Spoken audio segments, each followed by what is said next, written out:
Bienvenidos y bienvenidas a Contraversus, un espacio que busca abordar la política de nuestro país desde muy diversos ángulos posibles y romper con esquemas que nos permitan a todos ver lo blanco y lo negro, pero también todos los matices cromáticos de nuestra vida pública. En este foro estamos una servidora, Vianey Fernández, y Óscar Camacho. Óscar, ¿cómo estás? Vianey, ¿qué tal? Muy buenas tardes a todos. Óscar, el día de hoy trataremos un tema de suma importancia porque generalmente en cada proceso electoral, evidentemente los medios, las encuestas y los propios ciudadanos volteamos a ver a la contienda más grande, que es evidentemente la presidencia de la República, pero en estos comicios también se disputan 9 estados. Sí. Y precisamente para eso, hoy vamos a analizar lo que está pasando en 3 estados que son de suma importancia. Estamos hablando de Jalisco, estamos hablando de Tabasco y estamos hablando de Guanajuato. Y entonces, pues vamos a empezar. Haremos un zoom in, por así decirlo, a estas 3 entidades. Vamos a comenzar con el primero, que es Jalisco, y agradecemos que esté con nosotros vía Zoom Diego Petersen. Él es periodista de El Informador de Guadalajara. Diego, gracias por acompañarnos en este espacio. Al contrario, un placer. Hey, Óscar, qué gusto estar con ustedes. Diego, pues ayúdanos a entender un poco cómo llega Jalisco a esta contienda por la gubernatura. Mira, hay varios elementos interesantes en esta contienda. Yo empezaría analizando lo que pasó en la elección del 2021, porque quedó la impresión, o da la impresión, de que Movimiento Ciudadano tiene en Jalisco un bastión, pero si bien es cierto que es la gubernatura, tienen desde hace 3 periodos las principales alcaldías de Guadalajara y de Zapopan. Si vemos lo que pasó en la elección del 2021, si le echamos lupa a lo que fue el resultado de diputados federales, en realidad fue una elección a tercios. Es decir, Movimiento Ciudadano sacó apenas 16,000 votos más que el Frente y 100,000 votos más que Morena. ¿Qué quiere decir esto? Que Jalisco no es una elección decantada, es una elección, digamos, donde en la última vez que salimos a votar los jaliscienses votamos a tercios. Es cierto que en este momento lo que tenemos es a un Movimiento Ciudadano que tiene, digamos, el poder y por lo tanto tiene la ventaja del ejercicio del poder y también el desgaste en el ejercicio del poder. Y también es cierto que lo que ha pasado en los últimos 3 años es que Morena ha venido creciendo. Es decir, Morena había estado tradicionalmente en las últimas 2 elecciones, 21 y 18, los candidatos por debajo de la intención de voto por partido. Es decir, no se reflejaba lo que era la simpatía por el partido cuando ya se había que votar por candidatos concretos. En esta elección, el gran reto que tiene la candidata de Morena, Claudia Delgadillo, es hacer que ese, digamos, plus que le da ser la candidata del partido con más simpatías, efectivamente se traduzca en votos. Y el Frente, me parece que, digamos, si bien en esta elección aparece más débil, no podemos descartar que el Frente existe en Jalisco, que tanto PAN como PRI tienen su votación, su voto duro, y sobre todo en muchos municipios del interior del estado todavía son hegemónicos.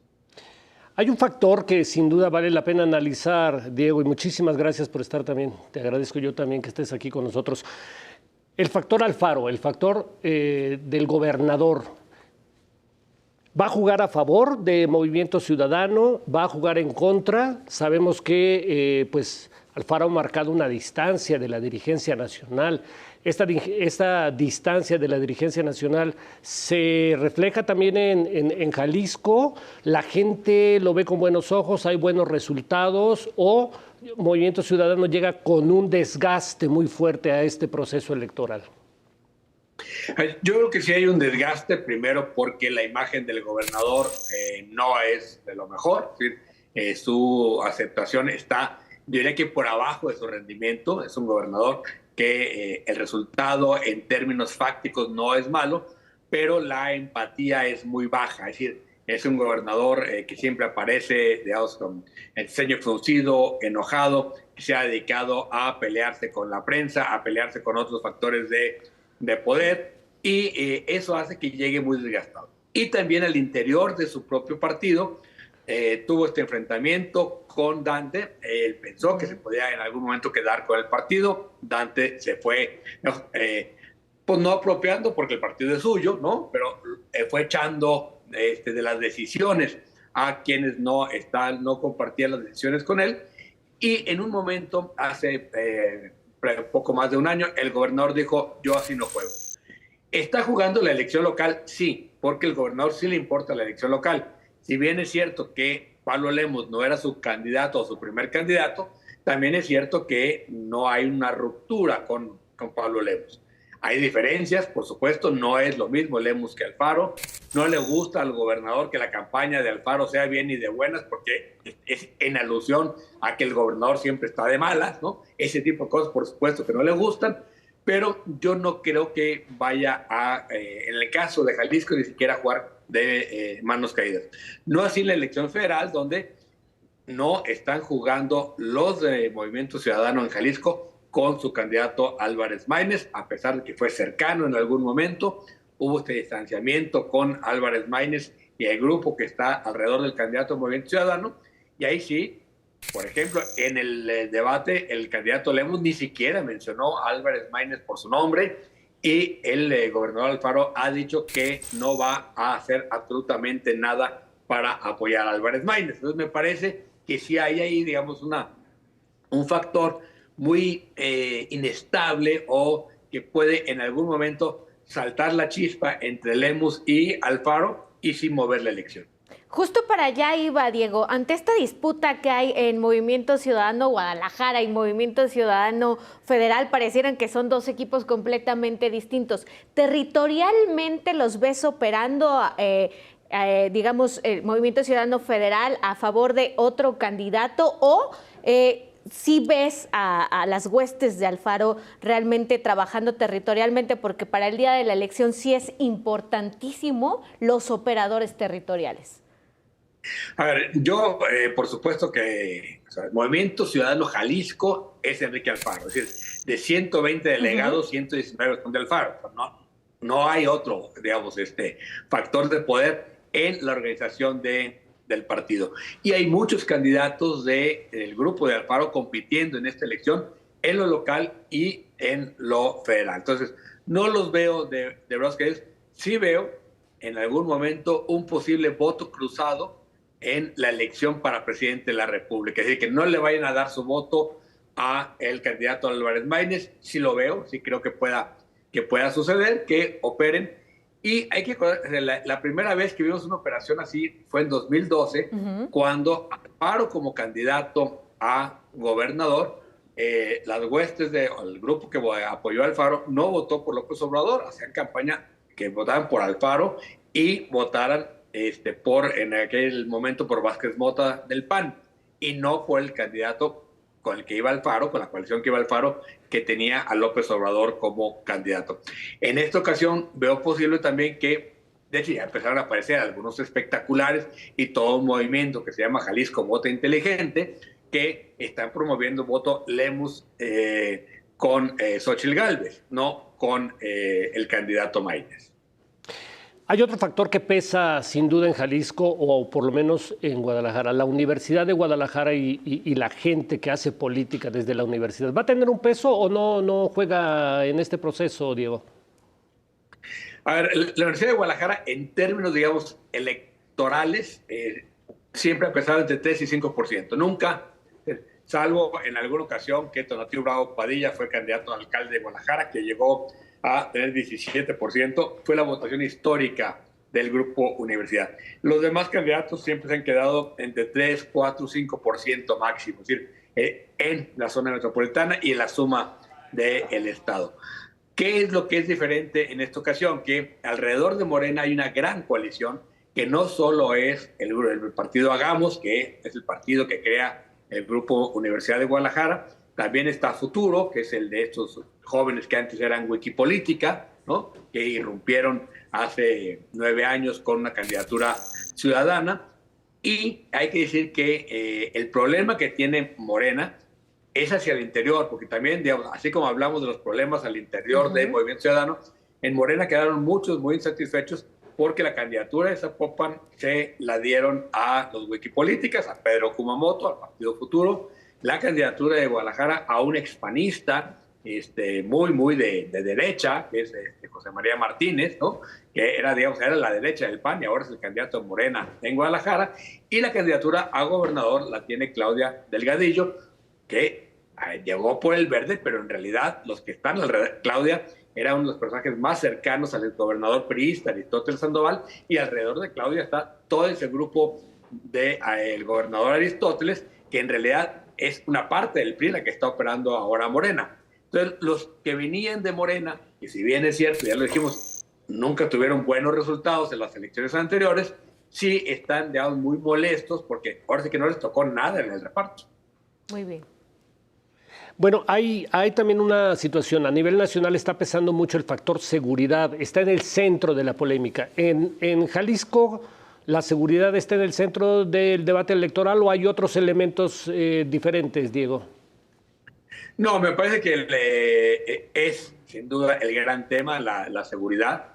No solo la discusión de si habrá municipios donde no pueda haber elecciones. Ya tuvimos un municipio en el 2021 donde no pudo realizarse la elección municipal, que fue Gilotlán de los Dolores, y ahora hay alrededor entre 7 y 10 municipios donde la situación es realmente muy compleja, y no quiere decir que todos vayan a caer en esa hipótesis, pero algunos de ellos podrían caer en la hipótesis de que no haya más que una sola planilla y por lo tanto no haya elección.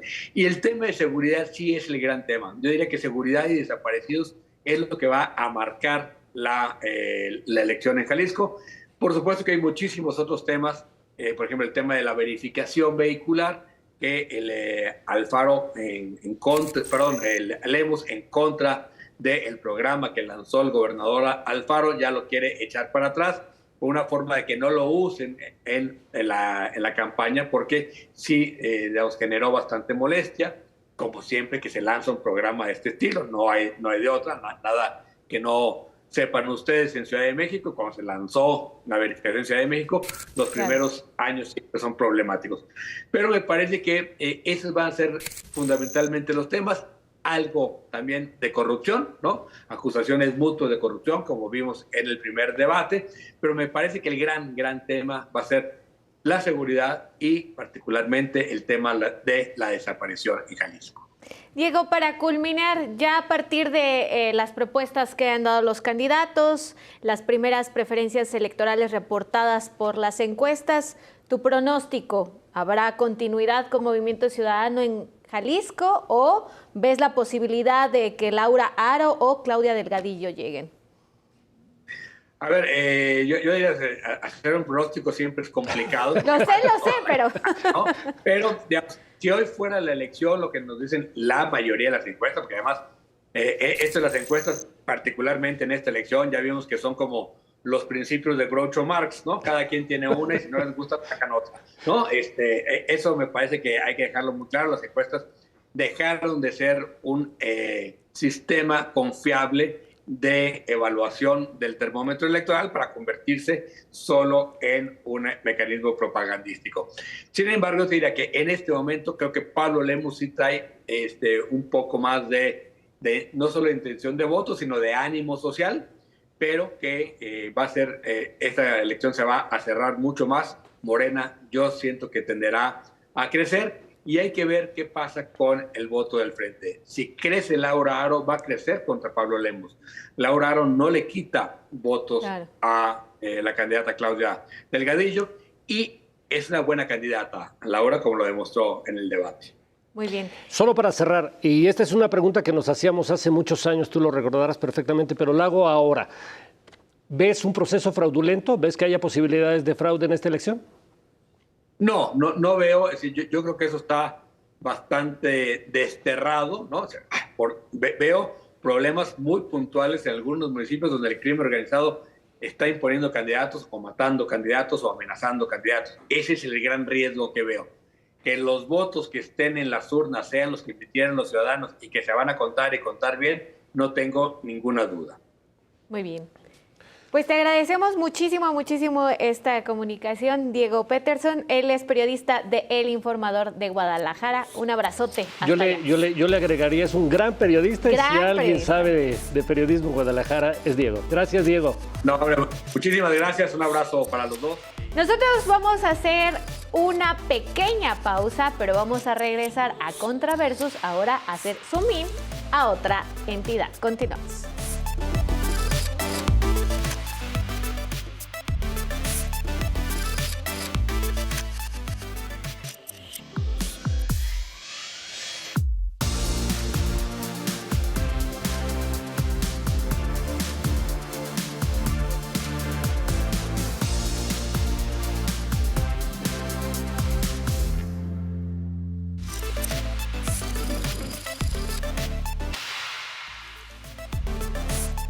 Gracias por continuar con nosotros en Contraversus el día de hoy. El tema es las otras disputas, Jalisco, Tabasco y Guanajuato. Precisamente para hablar sobre el panorama electoral en la contienda, la gubernatura de esta última entidad, tenemos a Arnoldo Cuellar Ornelas. Eres periodista en PopLab en Guanajuato. Arnoldo, gracias por esta comunicación. Hola, ¿cómo están? Un gusto, como siempre, estar por acá. Buenas tardes, Oscar Vianey. Arnoldo, pues el PAN ha gobernado prácticamente 3 décadas esta entidad. ¿Cómo llegamos a esta contienda del próximo junio? Sí, se dice fácil, pero ya pasó mucho tiempo. Para el Partido Acción Nacional ha sido un paseo ir a renovar las elecciones en las gubernaturas cada 6 años en Guanajuato, desde Carlos Medina, Vicente Fox, pues otros gobernadores. Sin embargo, esta vez se está planteando un escenario muy distinto. Quizás yo lo equipararía únicamente a lo que ocurrió en 2012, cuando entonces el candidato del PRI, Juan Ignacio Torres Landa, se acercó a solo 6 puntos del candidato panista Miguel Márquez Márquez en el marco de la campaña de Enrique Peña Nieto, que bueno, recordemos que dispuso de muchos recursos, de mucho apoyo en los medios de comunicación, frente a una Josefina Vázquez Mota que se hundió en el 3er lugar, y eso de alguna manera provocó una especie de cortocircuito en la campaña del panismo en Guanajuato por única vez en esos 30 años. No obstante, les alcanzó para ganar. Hoy, con otro partido político distinto que es Morena, el escenario pudiera parecerse un poco, con sus matices desde luego. Por ejemplo, está claro en varias encuestas, incluso en encuestas que no son conocidas, pero que lo han aceptado algunos de los estrategas del propio Partido Acción Nacional, Claudia Sheinbaum adelanta en la elección presidencial en el territorio de Guanajuato a Xóchitl Gálvez por alrededor de 10 puntos. Varía, hay encuestas que lo marcan en 8, en 7 puntos. Lo que todo el mundo coincide es en la elección presidencial, la alianza en torno a Xóchitl Gálvez está por detrás de la alianza de Claudia Sheinbaum. No pasa lo mismo en la elección estatal, donde todavía las encuestas que hoy se conocen de algunos medios de comunicación, de algunos consultores independientes, le dan a la candidata panista Livia García Muñoz Ledo todavía una ventaja apretada entre los 10 y los 5 puntos, un poco por encima pues del empate técnico sobre la candidata de la Alianza Morena PT Verde, que es Alma Alcaraz. Entonces se presenta una contienda competida. Y ya ocurren cosas que nos hacen, de alguna manera, ver que esto está provocando situaciones en Guanajuato, cambios políticos importantes. Menciono uno de ellos. En su primer día de campaña, Livia García Muñoz Ledo, en la primera rueda de prensa que dio, anunció que no continuarían en su gobierno los 2 funcionarios más polémicos de Guanajuato. Y mira que los hay, que son el fiscal Carlos Amarripa, con 15 años en su cargo, y el secretario de Seguridad, que de alguna manera forman un tándem, aunque uno es un fiscal autónomo, el otro es un funcionario del gobierno del Estado, pero que le hace más caso el secretario de Seguridad, Álvaro Cabeza de Vaca, al fiscal que al propio gobernador, y anunció tajantemente que ellos no van a continuar en su gobierno de ganar las elecciones.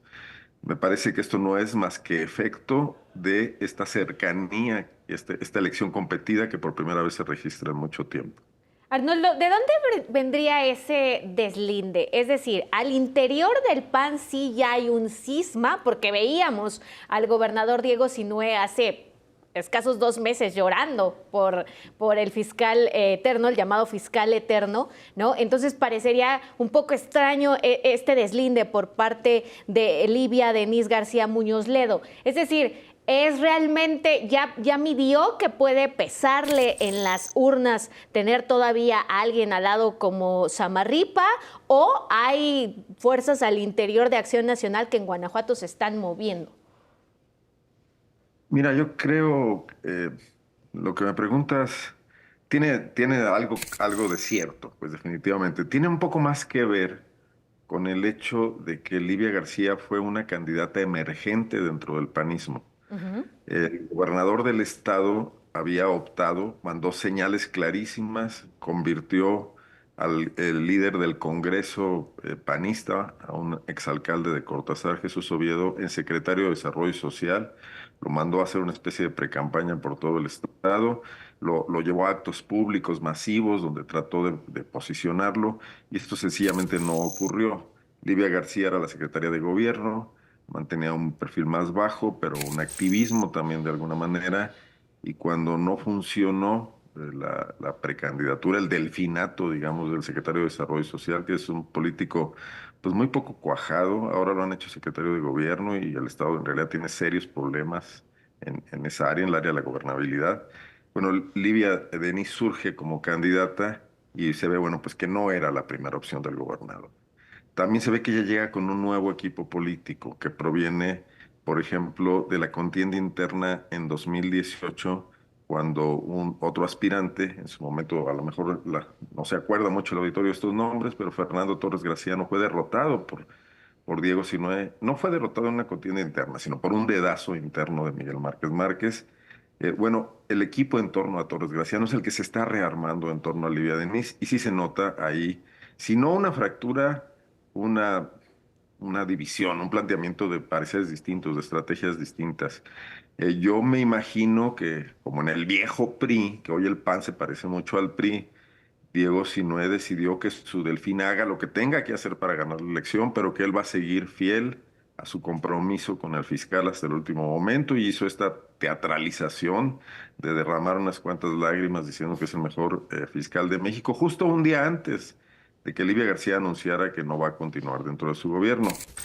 También hay que recordar que pues a un fiscal no se le puede remover así como así, son Sí. autónomos, si no es una causa grave no se pueden ir, se podría ir por una renuncia, algún tipo de concertación interna, y esto pues está por verse, pero bueno, Claro. yo me quedaría en el tema de que están viendo las cosas preocupantes al interior del panismo, los estrategas, los que llevan adelante esta campaña, los que están midiendo, tienen encuestas que probablemente no dan a conocer y que son más precisas que las que han sido públicas, y tienen que dar una especie de señal clara que baje un poco las críticas acumuladas en torno a este par de personajes, la evidente Claro. infuncionalidad de la estrategia de seguridad en Guanajuato y el hartazgo de una sociedad que vive con eh, más o menos desde hace tiempo 3,000 asesinatos al año, ¿no?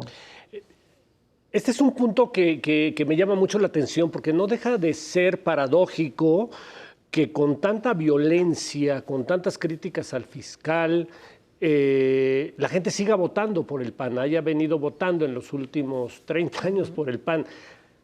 ¿Dónde Mira, ubicas las causas de esto y si esto seguirá repitiéndose, Arnoldo? yo vería las cosas un poco al revés, le daría vuelta de cabeza a lo que me estás A planteando, ver, a Oscar, ver. porque más bien es el hecho de haber mantenido a ese fiscal durante tanto tiempo lo que ha incrementado la inseguridad, y eso llegó a un tope. Mira, la designación, el dedazo, por primera vez se vivió un dedazo en el PAN, ¿eh? Hasta antes de 2012, de 2018, el PAN tenía elecciones internas donde iba incluso a batallas épicas al interior. Dieron mucho de qué hablar. Javier Usabiaga, secretario de Agricultura de Fox, contra Juan Manuel Oliva, o José Ángel Córdoba, secretario de Salud consentido de Calderón y de su esposa Margarita Zavala, contra Miguel Márquez Márquez en elecciones abiertas, ¿no? Donde operaban los aparatos, desde luego, pero había una democracia que se notaba y que había grupos políticos, etcétera. En 2018 esto se apaga. Y se apaga sobre todo porque Miguel Márquez inventa un candidato de la nada, que fue Diego Sinue, un político realmente de muy escasa trayectoria, un político débil, como se vio en general en su gobernatura, y mi hipótesis, comentada con muchos otros analistas de la vida pública, observadores, que creo que si bien no están totalmente de acuerdo, no pueden discrepar mucho. El hecho es que Márquez diseña a su candidato y a su sucesor para garantizarle a Samarripa su estadía en el cargo y para convertirlo en fiscal autónomo. Márquez no lo pudo hacer fiscal autónomo, no se atrevió, pero se lo dejó encargado a Sinue, que en sus primeros 6 meses lo hizo, con un Congreso también controlado por el PAN. Entonces yo creo que, más bien dicho, el maximato que ha significado la presencia política de Carlos Amarripa 15 años en la vida de Guanajuato, es lo que torció al PAN, lo hizo más antidemocrático y generó esta gubernatura. Y en general esto fue pues por cuidar una serie de complicidades políticas y probablemente también, si bien es muy fuerte decir complicidades criminales, al menos gravísimas omisiones en el combate a la impunidad y en el alentar el crecimiento de estas bandas locales impunes y muy poderosas, ¿no? Sí. Entonces, no sé si un poco No, Sí, iba, claro. iba, claro iba en el esto. sentido de por qué la gente sigue votando por el PAN con tantos y tan altos niveles de inseguridad. Podría explicarse, pero eso quisiera platicarlo contigo, porque también es una entidad donde llega una inversión extranjera muy importante. Sí hay creación de empleos. ¿Está pesando más la creación de empleos que la inseguridad en este momento de cara a la elección? El PAN logró un acabado modelo político en Guanajuato muy priista. Es más, lo decían explícitamente. En la primera década de este siglo, uno de los operadores políticos del PAN, que a la postre fue gobernador, Juan Manuel Oliva, se fue al campo a construir una CNC panista. Agruparon a los taxistas, cobijaron a los sindicatos, lograron una alianza extraordinaria con la CTM. La CTM obtuvo a cambio de su alianza con los gobiernos panistas la titularidad en los contratos de las empresas extranjeras que llegaron a Guanajuato. Hoy Mazda, General Motors, Toyota tienen a sindicatos CTMistas cobijados por el gobierno de Guanajuato. Es una fuente de recursos, es una fuente de activismo político. Lograron un sistema muy acabado, se mostraron como los más adelantados discípulos priistas. Bueno, el PRI duró 70 años. El PAN en Guanajuato, un territorio más acotado, lleva apenas 30, ¿no? Ujú.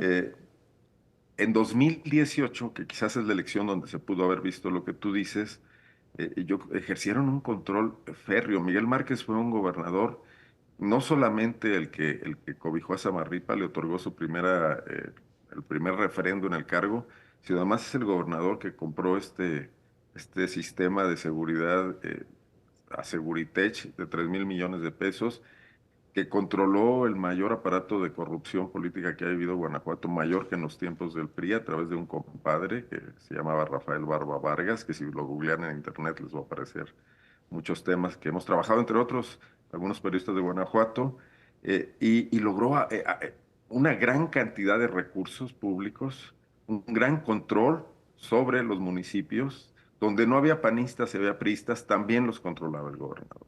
Esta alianza que hoy se vino a dar de PRI, PAN, PRD en Guanajuato ya existía de facto hace mucho. Los titulares del PRI aquí, olvidados por el PRI nacional, ya eran empleados del Partido Acción Nacional en el gobierno, ¿no? Dibujas un Entonces, voto como muy corporativo. ¿Por ahí va el asunto? ¿No ves un voto libre para estas elecciones no, que vienen? bueno, dos cosas, Oscar. Esa es una parte importante. La otra parte es el conservadurismo del Bajío, que tampoco, también pesa, Ok. que es histórico, que quizás esté un poco diluido, pero que duró años votando por el panismo y sufriendo fraudes del prismo.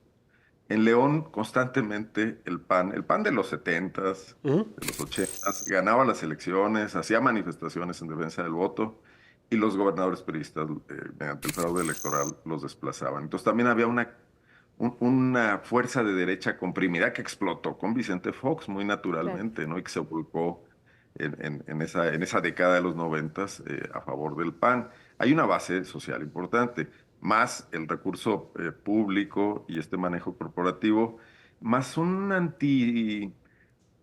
rechazo a las opciones de izquierda, ¿no? Mira, cuando en 2006 se cerró la elección entre Andrés Manuel López Obrador y Felipe Calderón, En Guanajuato fue donde se le dio la mayor diferencia. O sea, los 250,000 votos de ventaja que Calderón le sacó a López Obrador en 2006 estuvieron en Guanajuato. En Ujú. Guanajuato, Juan Manuel Oliva le tuvo una ventaja al entonces candidato del PRI, Miguel Ángel Chico, de aproximadamente 800,000 votos. Fue algo así como 400 a 1,100,000, a 1,200,000. Fueron más de 600,000 votos, así, si no me traiciona la Claro. memoria. Fue una ventaja amplísima, porque había un rechazo también, hay un miedo de la gente, alentado por los sacerdotes en las iglesias, por el miedo al comunismo, etcétera, ¿no? Que ha calado por años. Guanajuato es tierra cristera, ¿no? Claro, También. sí. O sea, viene algo Arnoldo, de historia y viene algo de modernidad política. Sí, perdona. no nos queremos ir sin antes preguntarte, ¿cómo ves el estado de salud de los árbitros electorales locales después de casi 3 años de que ha gobernado un solo partido? ¿Los ves jugando a favor precisamente de Acción Nacional? Los órganos electorales locales, los famosos soples, están cooptados por los gobernadores. Y Guanajuato no es la excepción. O sea, en el Senado de la República, cuando se nombran consejeros, cuando se nombran integrantes de los soples, integrantes de los tribunales, en el caso de Guanajuato, la bancada panista siempre ha tenido mucho que decir. Y recuerden que venimos de una época, de varios sexenios, de colonizaje de los órganos electorales por los partidos políticos. Y en Sí. ese reparto de poder, en Guanajuato, están identificados con el PAN, sin ninguna duda. No, no te digo que sea evidente, muestran Ujú. un profesionalismo, pero en el fondo está muy claro, ¿no? El Tribunal Electoral de Guanajuato constantemente recibe mentis, sentencias en contra de la Sala Superior de Monterrey por las sentencias que da aquí en favor mayormente de los intereses del PAN, ¿no? Nos quedan 40 segundos. Déjame hacerte algo que sí es necesario saber. Está colocando, siendo Guanajuato un estado con una presencia muy fuerte del crimen organizado, ¿está colocando candidatos en este momento? No te lo podría asegurar, no sé si esté inhibiendo a algunos, pero hay zonas muy preocupantes en el sur del estado donde probablemente esta influencia se ejerza. Y bueno, y recordemos además que esto puede poner en riesgo también la integridad de algunos candidatos. Ya nos pasó hace 3 años con una candidata de MC en Moroleón, ¿no? Sí. ¿Y Claro. la iglesia está jugando, siendo tan conservador el Y estado? Sí, sí, sí, o sea, hemos documentado reportajes de manuales desde los arzobispados y obispados, dando indicaciones a los sacerdotes de que veladamente manejen cierta concientización en torno al voto, cierto rechazo al autoritarismo, al peligro de dictadura, etcétera, pero que ya los curas en los púlpitos no se limitan a eso, se van mucho más allá y también creo que ha venido siendo documentado, ¿no? En, Entonces la batalla en- va a ser fuerte. en 2 segundos, ¿cuál es tu pronóstico? ¿Quién gana? Creo que gana el PAN por una ventaja muy corta, creo que pierde distritos y pierde municipios importantes. Muy bien. Arnoldo, te agradecemos esta comunicación y sobre todo el análisis. Les Muchísimas agradezco a gracias. ustedes. Buenas noches. Nosotros vamos a hacer un corte y regresamos con la última entidad aquí a Controversia.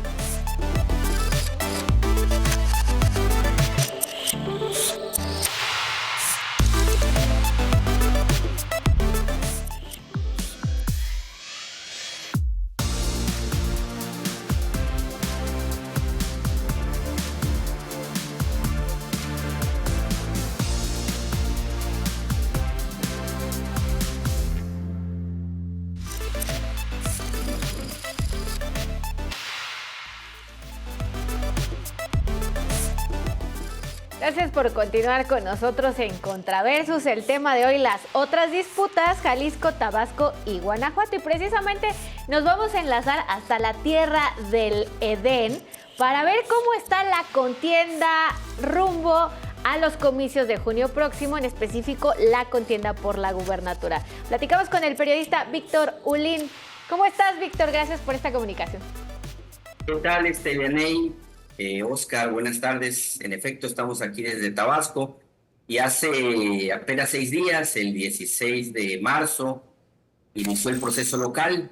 Como ustedes saben, aquí se va a elegir gobernador, se va a renovar el Congreso, se van a elegir 17 presidentes municipales, senadores de la República y diputados federales. Claro. Víctor, Tabasco es un estado emblemático, no solo porque de ahí nació el presidente Andrés Manuel López Obrador, sino porque es uno de los estados contemplados en este boom económico, ¿no?, de la política de desarrollo del sureste del actual gobierno, pero por otro lado, también es uno de los estados que ha enfrentado la inseguridad en recientes meses. ¿Cómo ves la disputa por la contienda por la gubernatura en medio de este contexto? Fíjate que Tabasco no es la excepción en relación a lo que se está viviendo en el resto del país en el tema de la inseguridad, no a esos niveles como en Guanajuato, Guadalajara u otros estados, pero sí hay, digamos, esa sensación, esa percepción de que en cualquier momento pudieran ocurrir eventos similares como lo que están ocurriendo en otros estados donde ya han asesinado a algunos candidatos, ¿no? Pero no se han presentado casos así. En este contexto, bueno, es un proceso electoral que ha iniciado bien en términos generales, considerando que, bueno, aquí Morena es el partido con mayor presencia, con mayor influencia, no solo porque, como lo mencionabas, el presidente es de aquí y tiene su arraigo, Claro. su arrastre, su influencia entre la población. Es un estado obradorista, 100% obradorista, y aquí Morena no se le ve ningún problema para que pueda ganar o llevarse el carro completo, ¿no? No es una elección donde la oposición tenga candidatos competitivos o puede en un momento dado poner en riesgo particularmente el triunfo en la gubernatura para Morena. Pero a ver, Víctor, explícame, ¿cómo es esto que tú acabas de decir hoy? PRI y PAN prácticamente no existen, si apenas hace 6, 7 años eran partidos hegemónicos, hacían fraudes, estaba Roberto Madrazo al frente de las huestes priistas, y hoy de pronto están desaparecidos. ¿Esto es por qué se ha dado esto? Fíjate que la debacle del PRI aquí en Tabasco, que ocurre o se empieza ya a decantar con más fuerza a partir de que se pierde la presidencia, Enrique Peña Nieto, y que aquí se pierde la gubernatura en el 2012 con Arturo Núñez, que llega como candidato del PRD de la oposición, y empieza la debacle del PRI, y hasta la fecha no ha parado, ¿no? Hoy, de hecho, por las tendencias que hay, por los conflictos internos que ha vivido, lo que se pronostica es que lo más seguro es que pierde el registro, ¿no? En una situación similar a la que se encuentra el PAN, que no tiene a nivel local un registro y que mancomunadamente llevan hoy a un mismo candidato. Es la primera vez, de hecho, que el PRI no va a postular, como está ocurriendo a nivel presidencial, candidato a la gubernatura, y que decidió sumarse ya de último minuto con el PAN para postular en candidatura común a una priista como es Lorena Burregar de los Santos. Claro. Ese sería el papel que están en este momento protagonizando el PAN y el PRI, pero han surgido otros actores políticos, partidos como Movimiento Ciudadano, por ejemplo, que aquí en Tabasco está pues empezando a levantar simpatías y que postuló igual a una expriista, Inés de la Fuente, que es la candidata de Movimiento Ciudadano a la gubernatura, y el PRD, que sigue siendo la segunda fuerza política y que postuló al senador con licencia Juan Manuel Fósil Pérez. Aquí sería una situación, a diferencia de otros estados donde la candidatura común de la oposición es entre el PRI, PAN y el PRD, aquí no. Aquí el PRD decidió ir solo con su candidato y en parte se explica que haya ocurrido así porque es el que porcentualmente más presencia tiene en el territorio, es el que tiene más diputados locales por la vía plurinominal. Hoy gobierna Paraíso, que como bien lo mencionaba Ivonne al principio, Paraíso con la refinería, pues ha tomado una posición importante, ¿no? Se ha vuelto un municipio codicial y es uno de los donde habrá una competencia muy cerrada, creo yo, entre PRD y Morena. Claro. Y yo creo que está postulando a un candidato competitivo. Muy bien. Víctor, a nivel interno, ¿cómo está Morena? Para nadie es un secreto que después de las encuestas, de todo el proceso interno que vivieron los partidos, pero en específico Morena, bueno, pudieron todavía quedar algunos resabios, ¿no?, de ciertas disputas internas por la elección de ciertos candidatos. En el caso de Tabasco, dices tú, es un país totalmente obradorista, pero ¿cómo llega Morena a esta contienda a la gubernatura? Bueno, sí llega fortalecido después del proceso interno. Tuvo un proceso interno en el que resultó un candidato a gobernador pues legitimado, no solamente por la militancia, sino por las encuestas que le dieron el triunfo ampliamente, pero donde, digamos, empezó a complicarse un poco fue en la selección de los candidatos a presidentes municipales. Como ustedes saben, aquí en Tabasco, la dinámica, la lógica que sigue la competencia política al interior del Estado en los municipios suele ser muy distinta a la que se sigue para una elección para gobernador. Claro. Entonces, sí hay en algunos municipios ciertas, digamos, inconformidades, diferencias entre morenistas, porque habría que destacar que aquí en Tabasco la competencia es de Morena contra Morena. Era lo Sí, que, a ver, yo en esta parte te interrumpo, Víctor, porque vamos a ponerle nombres y apellidos, yo creo que vale la pena, ¿no? Sí. A ver, Javier May es un personaje que va por la gubernatura, que viene de la lucha social, pero que no es amigo del exgobernador Adán Augusto. O sea, Bueno, Adán Augusto no quería que fuera el candidato de Morena. Y luego por el otro, ese sería el primer conflicto que yo veo fuerte ahí. No sé si estoy equivocado o no.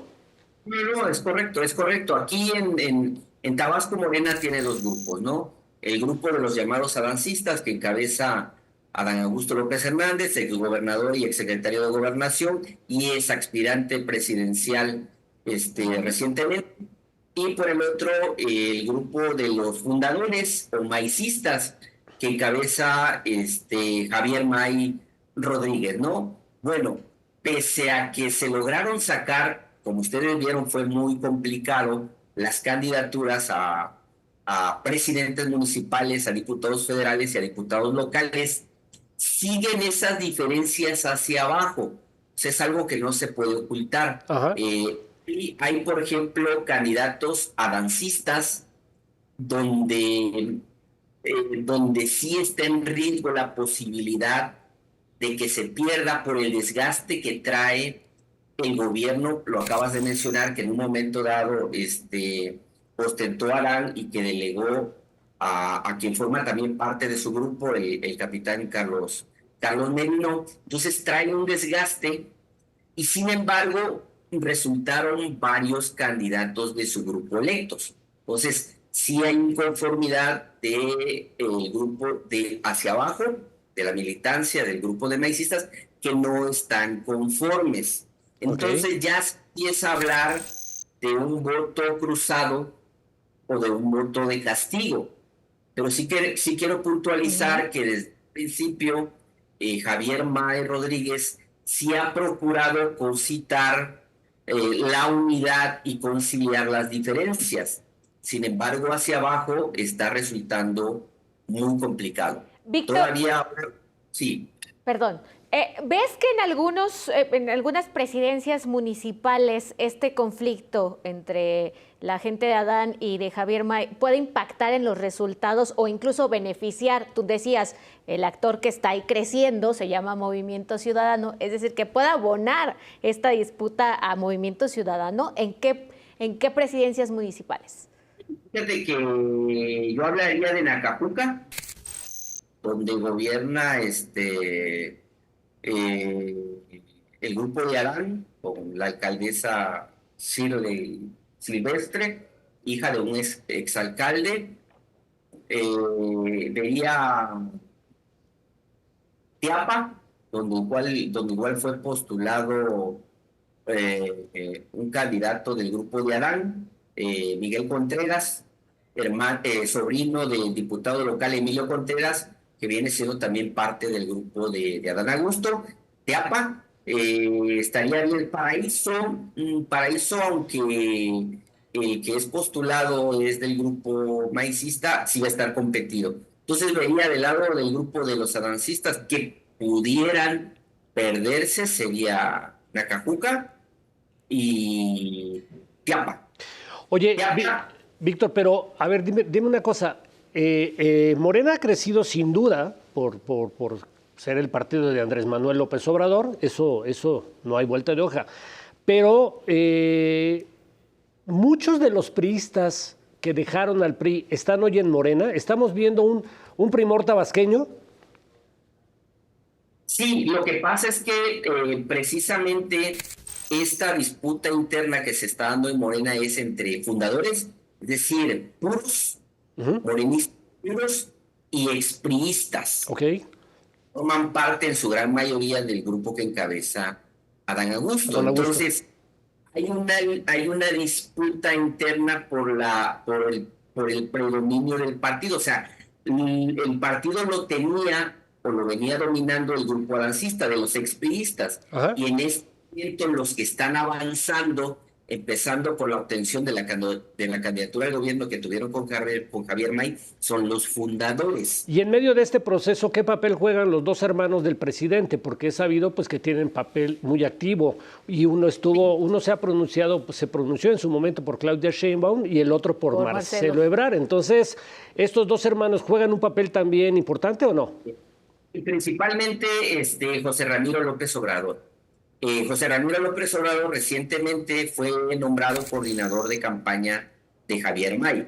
Y como ustedes saben, pues él desde hace ya un buen tiempo, antes de que iniciara el proceso interno para elegir al candidato presidencial de Morena, se definió por Claudia Sheinbaum, lo que provocó, como ustedes también saben, acá un malestar en el gobierno en turno, ¿no? Porque pues Adán buscaba también la candidatura. Entonces, el que tiene mayor protagonismo aquí es José Ramiro López Obrador, y diría yo que mayor ascendencia, ¿no? Por el apellido. En el caso de Pío, que se pronunció por Marcelo Ebrard, prácticamente no la tiene, ¿eh? O sea, no la tiene, desapareció. De hecho, se le vio muy poco en el pasado proceso para elegir candidato presidencial en Tabasco. Pero aquí la figura es José Ramiro López Obrador, que ha ido ganando posicionamiento en el grupo. Claro. Víctor, ya hablamos un poco del desarrollo económico, de los problemas internos de Morena, un poco también de la seguridad. ¿Qué otros factores ves que pesen o que podrían pesar en la elección a la gubernatura de Tabasco? Pues fíjate que yo, la verdad que en términos políticos, no hablo de que haya un clima polarizado entre los candidatos. Es decir, el ambiente político no es aquí el que en un momento dado podría degenerarse. Yo creo que más bien el ambiente de la inseguridad, tanto de la percepción como de lo que realmente ocurre, es lo que podría incidir en el estado de ánimo de los mismos candidatos y de la misma población. Aunque aquí el candidato de Morena, Javier May, espera obtener una votación histórica, es decir, que alrededor de 1 millón de tabasqueños salgan a votar. Entonces, en la medida en que el ambiente o el escenario se vaya o no enrareciendo, creo que va a ser determinante para que haya unas elecciones sin sobresaltos, es decir, sin muertos como está ocurriendo en otros estados, ¿no? Claro. Hay en Tabasco una larga tradición de fraudes electorales, Víctor, al punto en el que Andrés Manuel salió con un éxodo por la democracia precisamente para luchar contra el fraude. Y hoy, con tanto priista metido en Morena, ¿no ves que los mismos priistas vayan a hacer fraudes al viejo estilo?